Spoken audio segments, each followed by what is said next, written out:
There's a few percent chance, like, yeah, I think less than 10%, but more than 2%, that you would die on the surgery table. And that was, like, that's pretty intensive.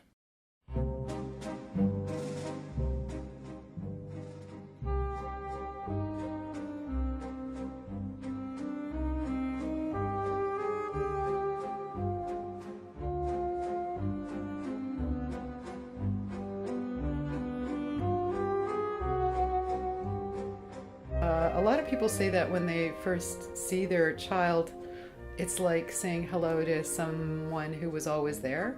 And I didn't have that at all, and and Gil didn't have that at all.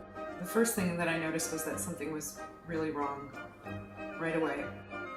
And that was when I began my personal journey of like researching what it was, and that was how I found out that you actually had metopic craniosynostosis. I was born with metopic craniosynostosis, a life-threatening condition where two pieces of my skull were actually fused together before birth. This fusion limited the space available for my brain to grow and develop, and gave my head a very unusual shape. You can imagine how serious this was. It turns out that there are two major types of this. One is pretty fatal, and then the other is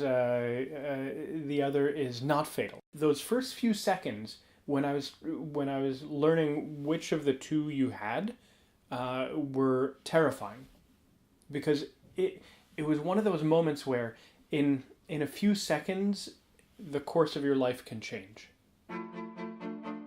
When my dad said that, it was a shock for me. I don't even remember the surgery, and I can't believe that just 13 years ago, my parents were facing a decision that could on one hand save my life, and on the other hand kill me. I decided it was time for me to meet the maker of my new skull, the surgeon who saved my life.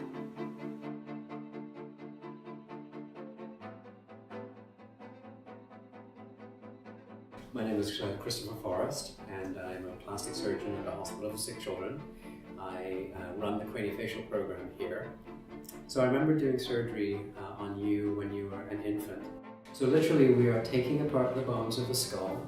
We remove the bone where we reshape the forehead and the upper portion of the eye sockets, and then we put it back together again.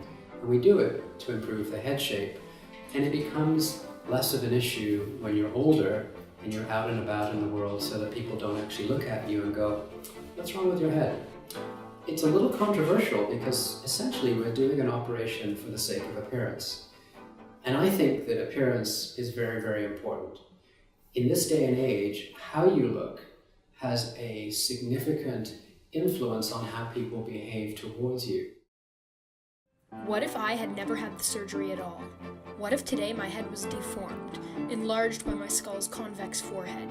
You know, wavy. By removing my unique deformity, am I hiding something that is truly part of me? Or was it justified to remove this condition plaguing my skull? Everybody has something that sets them apart and makes them embarrassed, but by losing this oddity that sets me apart, is it like losing a part of who I am? Is it like losing a part of me? I've been thinking about personal uniqueness, qualities that distinguish a person from another. Up until my chat with Dr. Forrest, I thought that I would have died without this surgery. Now I know that physically, I probably would have survived. But what about psychologically? What about socially? I'm glad that I had my surgery, but now I'm left with the feeling, even the craving, to learn how I would have been as a person, as a character, if I still had a deformed face. Would I still be me?